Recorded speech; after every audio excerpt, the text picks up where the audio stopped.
একদিন মহানবী সাল্লাল্লাহু আলাইহি ওয়াসাল্লাম যখন মক্কা ত্যাগ করে মদিনার পথে হিজরতের সিদ্ধান্ত নেন, তখন কাফিরেরা ঠিক করেছিল তাকে হত্যা করবে।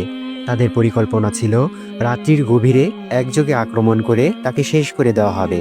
আল্লাহ তাআলার হুকুমে রাসূলুল্লাহ সাল্লাল্লাহু আলাইহি ওয়াসাল্লাম সেই রাতে হযরত আলী রাদিয়াল্লাহু তাআলা আনহুকে নিজের বিছানায় রেখে নিজে বেরিয়ে যান। অন্ধকার রাতে নিঃশব্দে তিনি আবু বকর রাদিয়াল্লাহু তাআলা আনহুকে সঙ্গে নিয়ে মক্কার বাইরে দক্ষিণে অবস্থিত শাওর নামক এক পাহাড়ের গুহায় আশ্রয় নেন।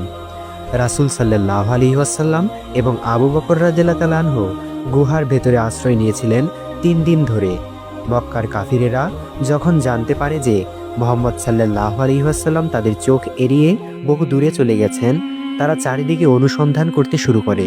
এমনকি এক পর্যায়ে তারা এটা ঘোষণা করে দেয় যে যে বা যারা রাসূলুল্লাহ সাল্লাল্লাহু আলাইহি ওয়াসাল্লামকে ধরে দিতে পারবে তাদেরকে ১০০ উট পুরস্কার হিসেবে দেওয়া হবে।